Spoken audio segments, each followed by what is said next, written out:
আপনি যদি ভেবে থাকেন যে প্রচণ্ড এই গরমে শুধুমাত্র আপনারই গরম লাগে, তাহলে কিন্তু এটা সম্পূর্ণ ভুল। আপনার যেমন গরম লাগে তেমনি কিন্তু আশেপাশে যারা আছে তারাও মানুষ, তাদেরও কিন্তু এই একই রকম গরম লাগে। তো যাই হোক, আজকে কিন্তু রান্না করব হচ্ছে ঝাল ঝাল করে মহিষের মাংস, আর সাথে আমাদের গাছের টাটকা টাটকা সজনে। গরমকালে রান্নাঘরে এই ফ্যান লাগালে কতটা উপকার পাওয়া যায় সেটাও কিন্তু আপনাদের সাথে শেয়ার করব। তো আশা করি আজকের এই ভিডিওটা আপনাদের অনেক বেশি ভালো লাগবে। এখন বাজে প্রায় সকাল 10টা, আর আমি আর আন্টি গেছি হচ্ছে ছাদে সজনে পাড়তে। আর আমাদের কিন্তু এরকম 3টে সজনে গাছ আছে, আর এটাতে একটু কম আসছে, বাকি দুইটাতে কিন্তু প্রচুর প্রচুর পরিমাণে সজনে আসছে। তো আন্টি আর আমি লাঠি নিয়ে গেছি পাড়ার জন্য, মানে কোটা নিয়ে গেছি, কিন্তু দেখলাম যে নিচ থেকেই পারা যাবে। আন্টি আসার পর থেকে কিন্তু আমার কাজগুলো অনেক অনেক বেশি সহজ হয়ে গিয়েছে, মানে উনি A to Z সমস্ত কাজই প্রায় আমার করে দেন। তো আমি মাঝে মধ্যে একটু একটু করে দেওয়ার চেষ্টা করি, তাও আন্টি আমাকে বারণ করে যে তোমাকে করতে হবে না, তুমি রামিমকে রাখো, তুমি শুধু রান্নাটা করো, আমি সব গুছিয়ে টুছিয়ে রেডি করে দেবো। তো যাই হোক, আমরা কিন্তু সজনে পেরে নিয়ে চলে এসেছি হচ্ছে নিচে। আর এসে আমি মাংস কেটে নিয়েছি, মহিষের মাংস একটু বড় বড় পিস ছিল, কেটে কেটে ছোট করেছি, আর আলু কেটেছি। আর আন্টি হচ্ছে পেঁয়াজ মরিচ রসুন আর হচ্ছে এই যে সজনেগুলো কাটবেন। আজকে কিন্তু বেশ একদম ঝাল ঝাল করে মহিষের মাংস রান্না করব, সাথে একটু আলু আর আস্ত রসুনও দেব। গত কয়েকদিন ধরে যে পরিমাণ গরম পড়ছে, তাই জন্য কিন্তু খুব মানে ভারী খাবারগুলো খাওয়া হয় নাই, বেশ হালকা পাতলাই খাওয়া হয়েছে। তো যেহেতু রামিমের বাবা 5-6 দিন যাবৎ মানে বাসার বাইরে ছিল, একটু আজকে আসবে। তো আব্বু বলছে যে তার জন্য মহিষের মাংস রান্না করতে, যেহেতু ওনার ছেলে মাংস অনেক বেশি পছন্দ করে। আমি কিন্তু একদম মাংসগুলো ভালোভাবে কেটে ধুয়ে পরিষ্কার করে কড়াইতে দিয়ে দিয়েছি, আর তারপরে এক এক করে মশলা দিয়ে দিচ্ছি।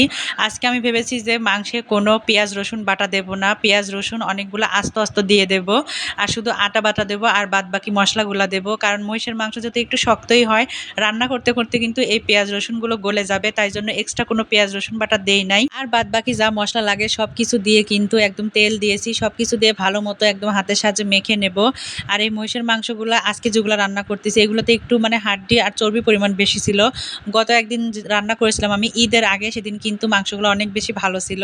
তো এই যে আমি এই পাশে আরেকটা চুলা বসিয়ে দিয়েছি, আর তার মধ্যে দিয়েছি হচ্ছে আলু। এই আলুগুলো দিয়ে আমি মাংস রান্না করব। তো সামান্য একটু লবণ হলুদ দিয়ে ভেজে নেব, আর পাশের চুলায় কিন্তু আমি মাংসটা বসিয়ে দিয়েছি। আর এদিক থেকে আন্টি আমাকে সজনে ডাঁটাগুলো কেটে দিচ্ছেন। আর সজনেগুলো খুব বেশি একটা মোটা হয় নাই, একটু চিকন চিকনই আছে। তবু যেহেতু আজকে মাংস রান্না করবো আর বাসার অনেকেই অসুস্থ আছে, তাই জন্য একটু ভাবলাম যে সজনে ডাঁটাও রান্না করি, যার যেটা ভালো লাগবে সেটাই খাবে।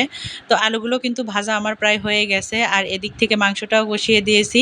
তো এক পাশে মাংস বসিয়ে আর এক পাশে কিন্তু আলুগুলো ভেজে নিচ্ছি। তো মাংসটা একটু নাড়াচাড়া করে দিচ্ছি, মাংস থেকে কিন্তু যথেষ্ট পরিমাণ পানি বের হয়েছে। আর চুলার আঁচটা যেহেতু কমিয়ে রাখবো, তো এই পানি দিয়েই কিন্তু পুরো মাংসটা একদম কষানো হয়ে যাবে। তো এক চুলায় এই যে মাংস হচ্ছে, আর পাশের চুলায় আমার আলুগুলো কিন্তু ভাজা শেষ। তো ভাজার পরে রেখে দিয়েছি, এখনও কিন্তু গরম আছে দেখেই বোঝা যাচ্ছে। আর এখানে একটা ছোট্ট ফ্যান লাগিয়ে দেওয়া হয়েছে। সত্যি কথা বলতে এই ফ্যানগুলো দিয়ে আমার মনে হয় না রান্না করার সময় যে তাপমাত্রা সেটা চলে যায়, গরম গরমই থাকে। তবুও মনের শান্তি আর বাসার সবার ভালোবাসা আর কি, যে গরমে রান্না করে হয়তো এই ফ্যানটা দিলে একটু শান্তি পাবে। তো যাই হোক, এই যে মাংসটা কিন্তু অনেকটাই পানি বের হয়েছে, আর আমি ঢেকে দিয়ে ভালোভাবে মাংসটাকে কষিয়ে নেব। যত ভালো করে কষাবেন তত কিন্তু টেস্ট ভালো হবে। আর এদিক থেকে এর মধ্যে আমি হচ্ছে আব্বুকে একটু লেবু শরবত করে দিলাম, কারণ আব্বু অনেক অনেক বেশি অসুস্থ, যেহেতু বয়স হয়ে গেছে, একটু অসুস্থ হলেই কিন্তু অনেক অনেক বেশি দুর্বল হয়ে পড়েন, কাশি আর জ্বর। তো আমি একটুখানি লেবু শরবত করে আব্বুকে দিয়ে আসলাম রান্নার ফাঁকে।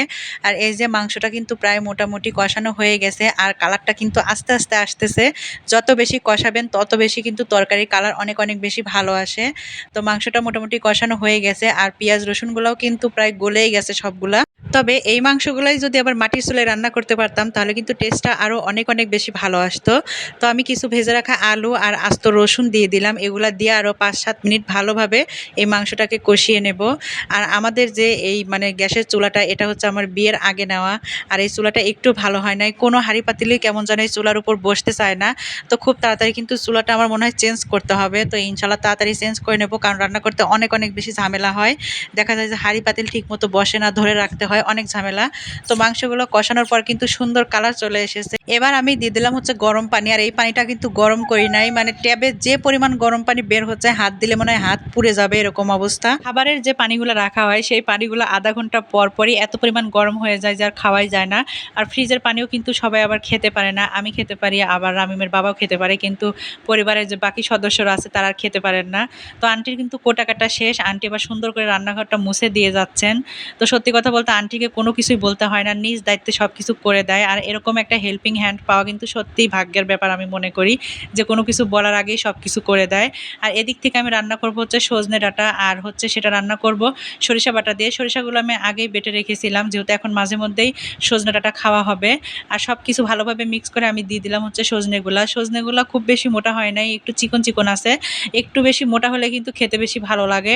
তো যাই হোক, তবুও কিন্তু যেহেতু আব্বু বলেছে যে খাবে, তাই জন্য আমরা আবার নিয়ে এসেছি ছাদ থেকে পেরে। তো এবার আমি সব কিছু ভালোভাবে মিক্স করে দিয়ে দেবো হচ্ছে পানি, আর পানিটা দিয়ে তারপরে ঢাকনা দিয়ে রাখবো। আর আমার হাতে সজনে ডাঁটা অত বেশিও মজা লাগে না আমার কাছে, যতটা আমার মায়ের হাতে সজনে ডাঁটা আমার কাছে মজা লাগে। মানে মা সজনে ডাঁটা রান্না করলে আমি সব কিছু বাদ দিয়ে ওই সজনে ডাঁটা দিয়েই ভাত খেয়ে নিতে পারবো, এমন একটা অবস্থা। তার মধ্যে কিছুটা হচ্ছে ডাল দেয়, একটু আলু দেয়, তো তার টেস্টটা কিন্তু একটু বেশিই ভালো আসে। আর এদিক থেকে কিন্তু মাংসটা মানে হচ্ছে, আর এই মাংসে খুব বেশি আমি ঝোলও রাখবো না, আবার একদমও মাখা মাখা হবে না, মোটামুটি একটু ঝোল থাকবে আর কি। আর মাংস, আলু আর যে আমি রসুনগুলো দিয়েছি সব কিছুই কিন্তু ভালোভাবেই সিদ্ধ হয়ে গেছে। রান্নাটা কিন্তু আমার মোটামুটি হয়ে গেছে। এবার আমি হচ্ছে বাটিতে বাটিতে তুলবো। আর কাদের জন্য তুলবো বলেন তো? আমি প্রথমেই তুলবো হচ্ছে রামিমের বাবার জন্য। এই যে মাংসটা কিন্তু একদম রেডি। এবার আমি একটা বাটি নিয়েছি, প্রথমে রামিমের বাবার জন্য তুলবো, যেহেতু রামিমের বাবার আসতে আসতে রাত হয়ে যাবে, ও রাতের খাবার খাবে এসে। তো আমরা যেহেতু দুপুরে খাবো, তাই আব্বু বলছে যে আগে আমার আব্বাজানের জন্য ভালো ভালো তুলে রাখবা, তারপরে আমরা খাবো। আব্বুকে যখন আমি দুপুরে খেতে দিয়েছি, তখনও কিন্তু উনি আমাকে বলেছেন যে মানে ওনার ছেলের জন্য আমি তুলেছি কিনা। আমি বলেছি যে হ্যাঁ, তুলে রেখেছি। তো এই যে রামিমের বাবার জন্য আমি একটু বেছে বেছে তুলে রাখতেছি, ও যে ধরনের মাংস পছন্দ করে সেরকম আর কি। একটু রসুনও তুলে রাখতেছি, ও রসুনটাও পছন্দ করে। আলুও দেবো 2-1 পিস, আর ঝোল দিয়ে এক বাটি গোস্ত তুলে রাখবো।